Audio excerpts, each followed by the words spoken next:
Right before the wedding, my fiancé shipped me overseas for an art exhibition. When I came back, he was somebody else's groom. Hailey has cancer, 3 months at most. I just wanted to grant her dying wish. He met my questions without a flicker of guilt, looking downright heartbroken. Serena, you're going to nitpick with a dying woman? Don't you think that's cold? Fine. I won't nitpick. But I want back every dollar I paid for the bridal portraits, the reception, the marital townhouse. He just squeezed my hand in that soulful way of his. Serena, stop this. I still love you. Once Hailey's gone, I'll marry you. Marry me in a house where another woman has already died. Pass off a second marriage as my first. The abacus in his head is clacking so loud even my great-granny, stone-deaf back in the old country, can hear it. Before we go on, subscribe to the channel and drop a comment telling us where you're listening. 1. Serena, babe, I really wanted to fly with you.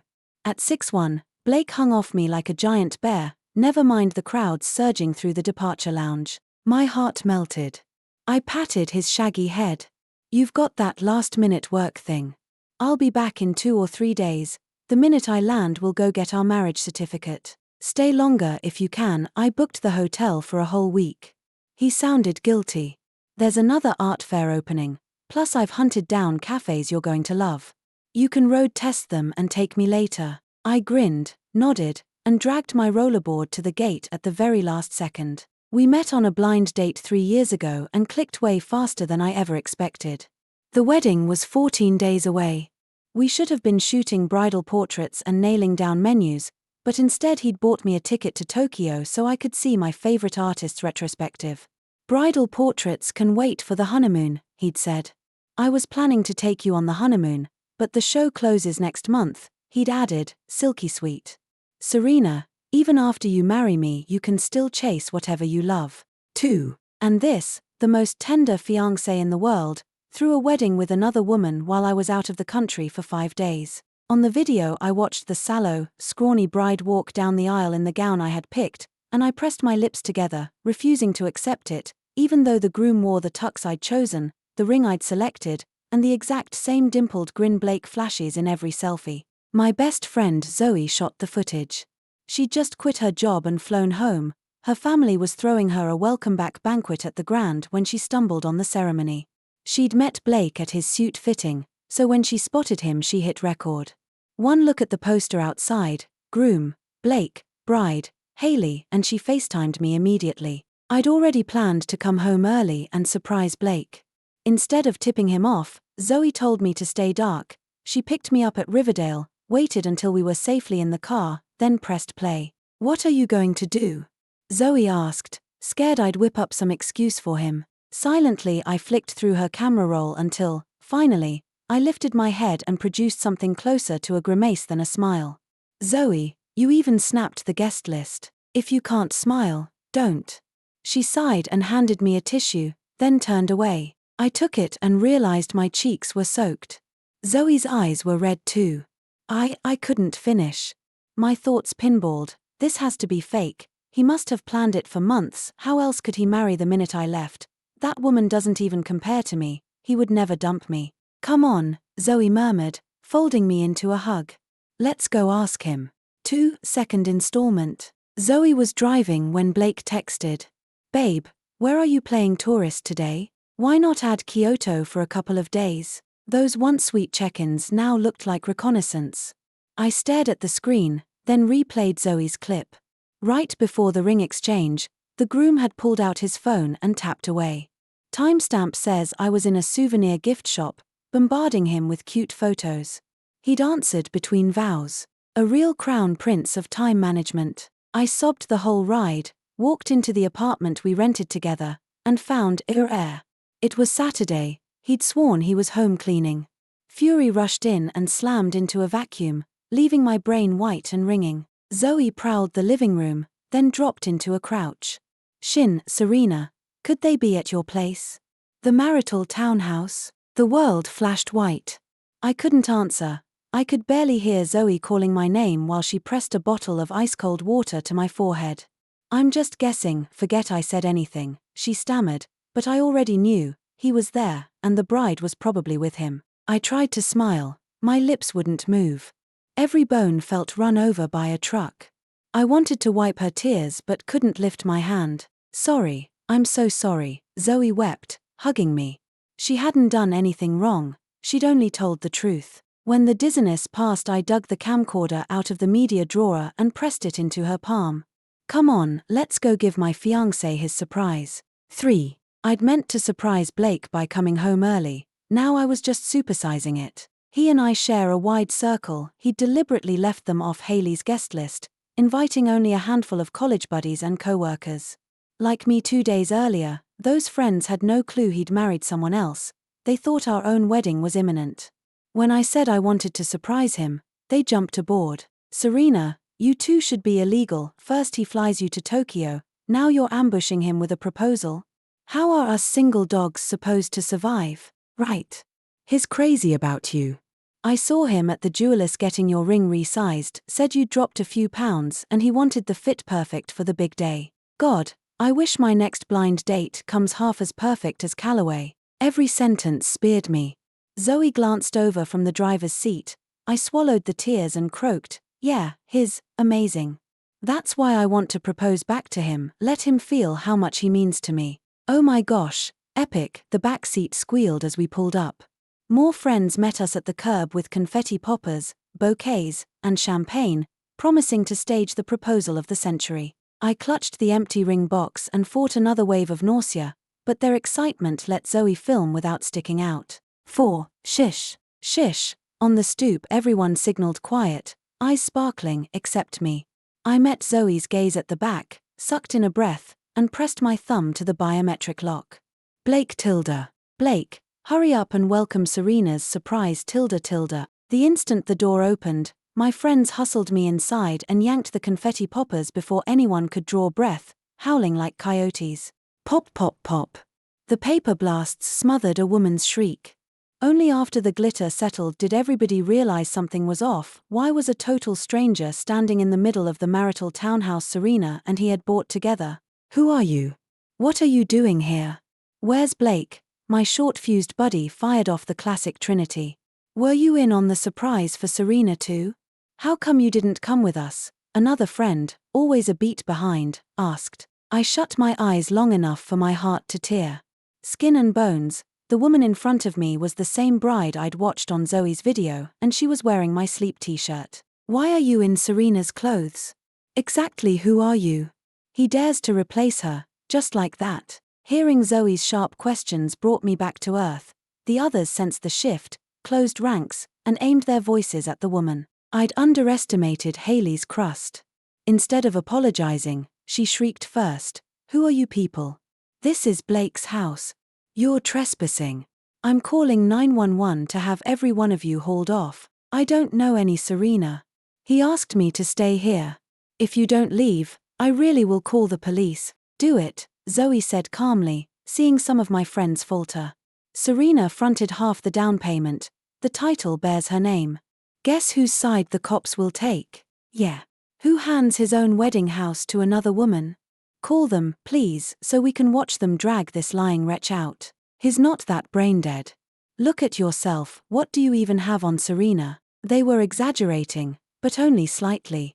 Hayley had picked my hot pink lotus-trimmed nightgown, the color leaching the last life from her jaundiced cheeks and leaving me even more clueless about his choice. What is going on here? He stood in the doorway, a plastic grocery bag dangling from his wrist, stunned by the circus. His arrival froze the chaos. We were still collecting ourselves when a flash of pink hurtled past and buried itself in his chest. Blake.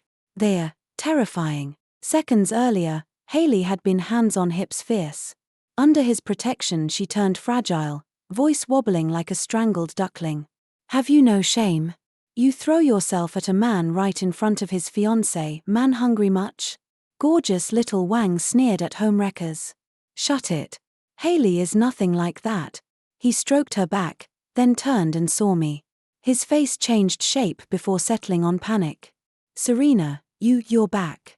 Let me explain. This is a misunderstanding. A misunderstanding? I choked back tears and walked straight up to him. Fine, I'll listen. Explain.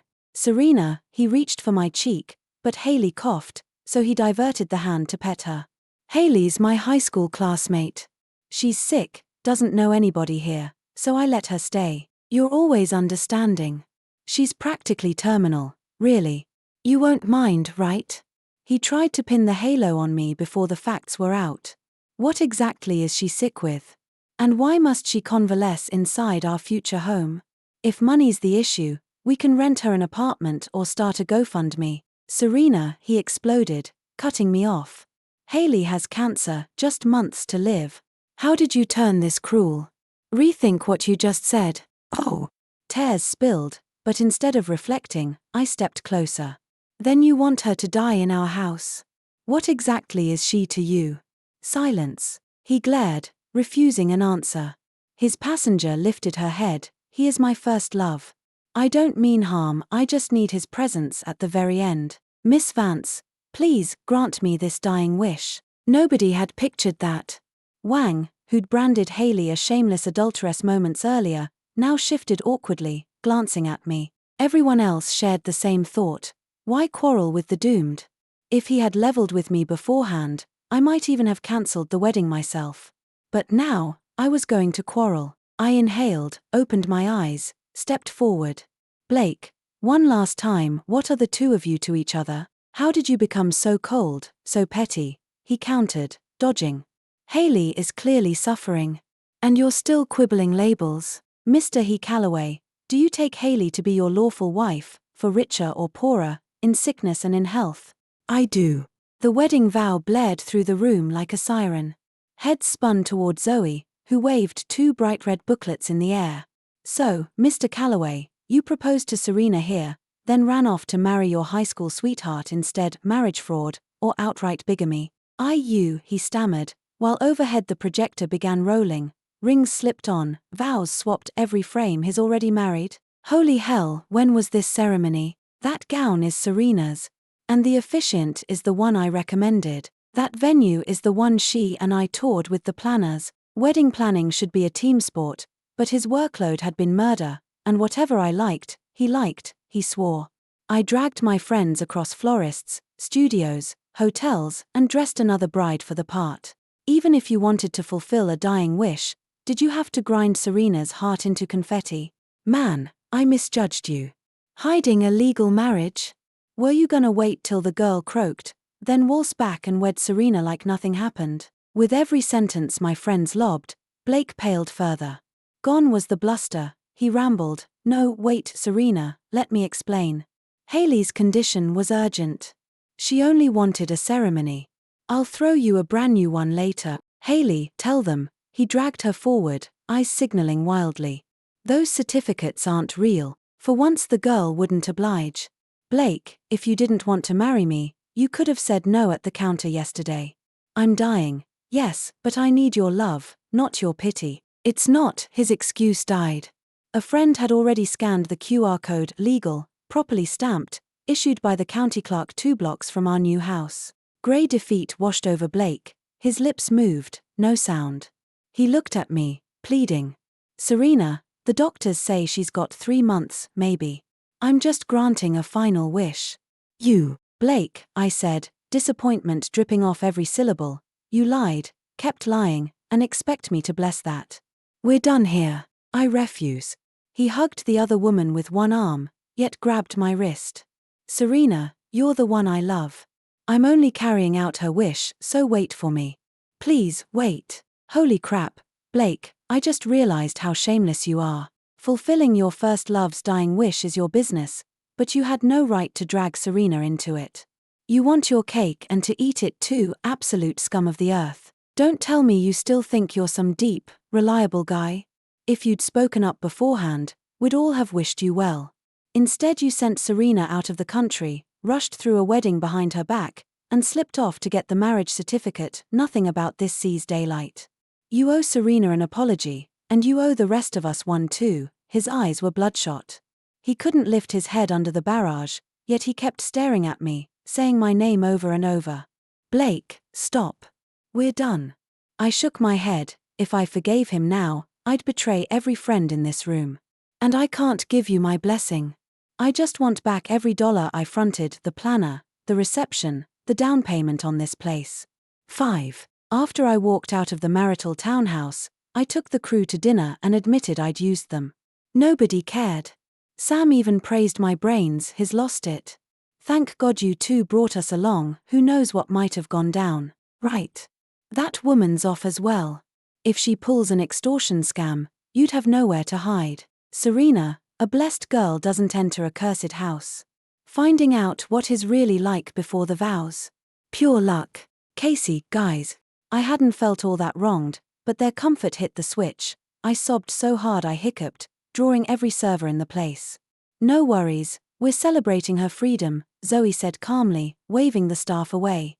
Moments later they delivered a cake that read, "Cheers to the beauty's new life." I looked at the servers and my friends circling me with the birthday shawl, and I couldn't help smiling. 5. I thought Blake and I had closure, but he kept the money and clung to the fantasy of getting back together, texting me mini essays about how tough Hayley's treatments were, how exhausting caregiving is, how gentle and understanding I used to be. He even asked me to bring him meals. I screenshot every essay and dropped them in the group chat. Sam roasted him as a daydreaming romantic who lived in mid-air delusions. No matter what he sent, I replied with 2 words, "Pay me back." He tried cornering me at the office, but I'd briefed reception and moved in with Zoe. She drove me to and from work. He never caught me, so he switched to plain old blackmail. See me once and I'll transfer the money. I stared at the text for 2 days, then decided to meet him. At his insistence we picked our usual cafe. He was already in the window seat when I arrived. "Serena, the Riley McCarrans you love, I just bought them." He pushed the plate toward me, eyes glossy with nerves. When I stayed stone-faced he waved the server over. "I didn't order earlier, afraid the coffee would get cold." "Not necessary." I sent the waiter away and slid my itemized ledger across the table. 3 years together was mutual. "Let's end this with dignity." "I refuse." He tore the printout in half. "I won't break up. Don't listen to them, Serena, you still love me, and I only love you.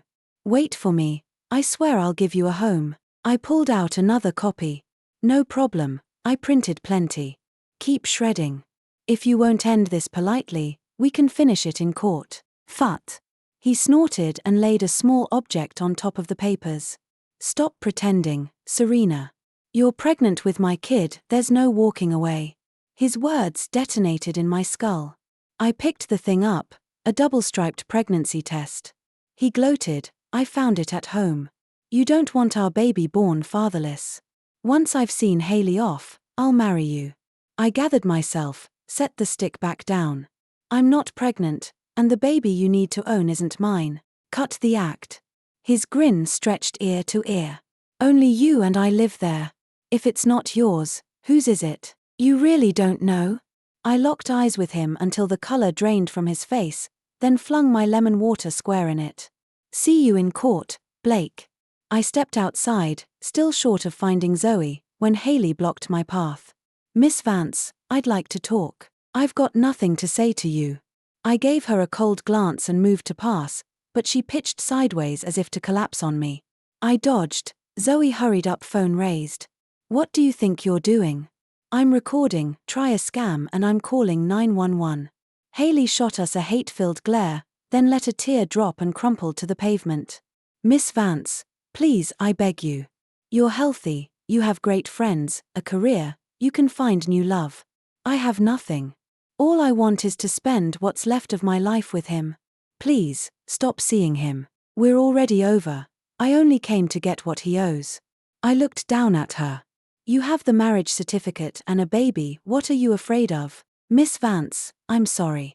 She didn't deny it, her tears came faster. "He's spent everything on my treatment.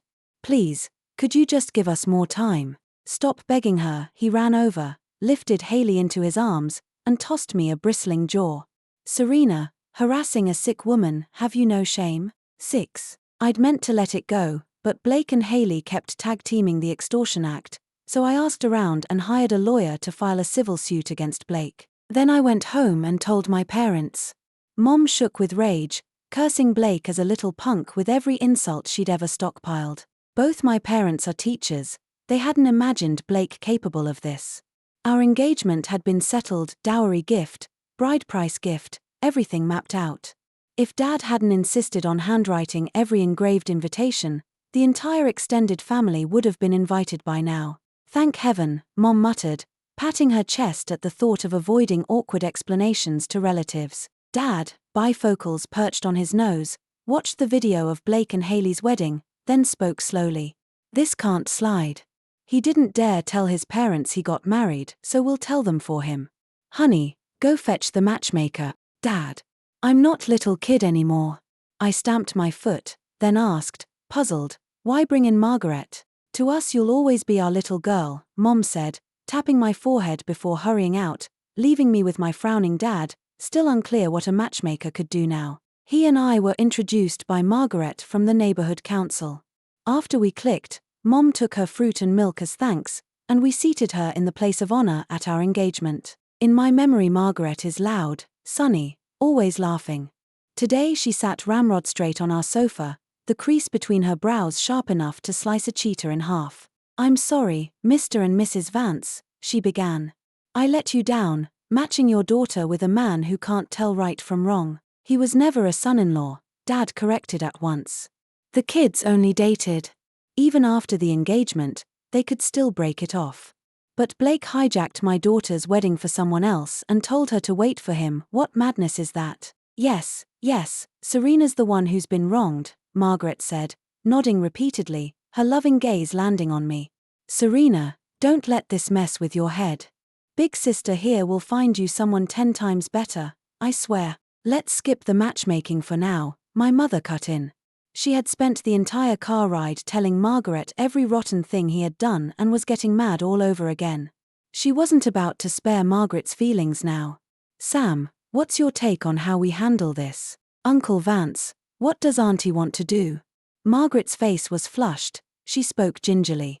How about I invite his parents out and we all sit down, just talk? Sam, if he had come clean with Serena first, our two families could have sat down like civilized people, my father said, voice hard. He stared Margaret down. Don't you agree? Absolutely, Margaret answered, uneasy. Her hands, resting on her knees, kept clenching while she waited for my dad's next words. I asked you here today not to negotiate with the other side, Dad said, suddenly standing. The Vance family refuses to swallow this insult. I've already called my brothers and nephews. Tomorrow you come with us, to the Calloway house. Take this. Margaret was at a loss, stammering until she finally exhaled and her shoulders sagged. We're all educated people. We're not going to start throwing punches, right? Relax, we won't lay a finger on anyone unless we have to, my father promised, which only made Margaret look like she was about to cry. 7. I'm an only child, but Dad is the third of 5 brothers and Mom is the fourth of 6 siblings. Between the two clans we have 15 children in 11 households, and I'm the one and only daughter. My eldest cousin's son is already in middle school. The 6-foot kid planted himself beside me, his voice cracking like a rusty gate. Don't worry, little aunt, I've got your back. My youngest uncle's boy had shown up too, several college buddies in tow. He grinned and whispered, little aunt, don't buy any line from some trash guy. A woman's still blossoming at 40, crush your career and you can pick any classmate you want from my dorm. I couldn't keep a straight face anymore and burst out laughing. Except for New Year's, I'd never seen so many relatives in one spot. With gloomy Margaret dragged along, the whole troop marched straight to the Calloways. Actually, their place isn't far from ours. My family lives in the school faculty complex, the Calloways in the steel mill housing, and both our jobs and the marital townhouse are in Riverside, which gave Blake room to pull his stunt. Dad was clearly the operation commander. Once we reached the steel mill compound, he didn't head to the Calloway door. Instead, he had the boys hand out flyers. Steel mill Calloways, so honorable. Their son weds his terminally ill high school sweetheart while fiancée Miss Vance suffers in silence. Every cent of her wedding prep becomes another woman's dowry. Margaret stared at the flyer and gave a wry smile. Uncle Vance, is this really necessary? Dad eyed the giant words "pay me back" printed across the sheet and said calmly, he is, after all, my unofficial nephew. When a guy does such a good deed without seeking credit, Family ought to help spread the word. It happened to be a weekend. People came and went through the compound. Even the old ladies sunning themselves by the wall took the flyers and crowded over, dying to know the juicy details. Mom waved her tablet like a conductor's baton, playing Zoe's video for everyone while recounting his crimes. At the end she grabbed the most enchanted granny and dabbed her own eyes. In this world, why do the honest ones always get hurt? The onlookers buzzed. Some pitied Haley, claiming he had no choice, but one sharp-tongued auntie clapped back, so terminal illness gives her the right to kidnap everybody. If the Calloway boy had simply broken the engagement first and then married her, people would have called him a hero. But using the bride price gifts the Jouers paid for, holding the wedding on the sneak, filing the marriage certificate, how is that not marriage fraud? I've lived long enough to see through his little game. He wants to keep what he has and still grab what's outside. My daughter isn't what's outside, Mom snapped, refusing the insult. We had a proper matchmaker and formal engagement. Exactly. The boy always seemed decent, how could he screw up so badly? Breaking an engagement and switching brides, back in the day they'd jail a guy for hooliganism. Right. And now he wants Serena to wait while the first wife dies. Wait as long as the sick girl lives. What if some miracle drug buys that girl another year, 2 years, where does that leave the Vance girl? It's dirty. Sure is. Using the in-laws' money to play Santa, he's not just hijacking your daughter, he's hijacking your whole family. News zipped through the compound fast. His parents hurried over and tried to haul us into their home. Brother Vance, let's talk this out, what are you people doing? My eldest uncle gave a cold snort. When your family dumped our engagement you didn't bother talking then. Uncle Calloway, a quiet, honest man, flushed red and couldn't speak. His mom rushed over and grabbed my hand. Serena, your uncle and I just found out the stupid stunt Blake pulled. We don't even know that woman. You're the daughter-in-law I chose. Well, if it isn't Wu Kui Hua. Mom swatted her hand away, hands on hips. Now I see who taught that little brat, turns out it runs in the family. Already filed a marriage certificate with someone else, yet you still want to string my daughter along? In the future he will be widowed, twice married, how could he ever be worthy of our Serena? My second aunt chimed in, scolding until the Calloways hung their heads. But his older sister was a piece of work. She lunged to yank my hair, only to be boxed out by my cousins and nephews. Then she flipped the script, claiming the Vances were bullying decent folks. She glared at me and announced to the crowd, Serena, you're carrying my little brother's baby. With your family kicking up this circus, do you still expect to walk through our door? Bull. My daughter is not pregnant, you Calloways have no conscience. You wreck the engagement and owe money, and now you slander my child. What? Your daughter lived with my brother and can't even get knocked up? A hen that won't lay still wants into our coop. Mom's voice was trembling with rage. I squeezed her hand and shook my head calmly. Brielle, I only moved in with your brother after we got engaged, and I paid half the rent. If that makes me easy, what do you call getting pregnant first and grabbing a wedding ring later? Back then Brielle had set her sights on his college roommate, throwing herself at him until she snared a wedding. She never expected me to know. Mortified, she tried to rush me again, but my relatives blocked her way. Pointing a finger past their shoulders, she screamed, Stop pretending, Serena. My brother already has proof you're pregnant. Oh, you mean that pregnancy test? I sneered. Funny, I never bought one. Your brother moved Haley into the marital townhouse, so don't tell me our old shared apartment had only one woman in it. Heh.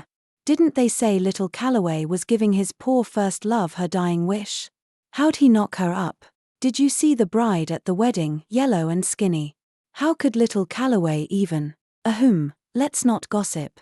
Nobody proved the kid's definitely his. Brielle hadn't seen that coming. The crowd's chatter grew wilder and wilder. She sputtered, then hurled one last bucket of mud. My brother was only pitying Haley. To think you'd bicker with a dying woman, you have no heart. We're lucky a person like you never entered the Calloway family gate. Sure, the Calloways are pillars of honor, I chimed, nodding furiously. I looked past Brielle at the man behind her, whose face was twisted in discomfort. I heard your husband slipped Haley a love letter back in college, Brielle. At the wedding he was her shadow, he helped her dress, fended off toasts. Looks like your man got to check off part of her dying wish too. Ha ha ha ha. The Callaways donate a son and now throw in a son-in-law? Brielle, didn't you say last month your husband wants to sell the house so he can bankroll his little sister-in-law? The Callaways sure are generous. Ha ha ha ha ha. Old Mr. and Mrs. Callaway are basically decent, but Brielle's tongue is a switchblade. She's sliced half the neighborhood. Now that the knives are out, every cut comes back. One jab after another, the roast keeps growing. Bullshit. Brielle hadn't even known her husband crashed the wedding. Too bad Zoe's video is crystal. There he is, glued to the bride, tender concern plastered across his face.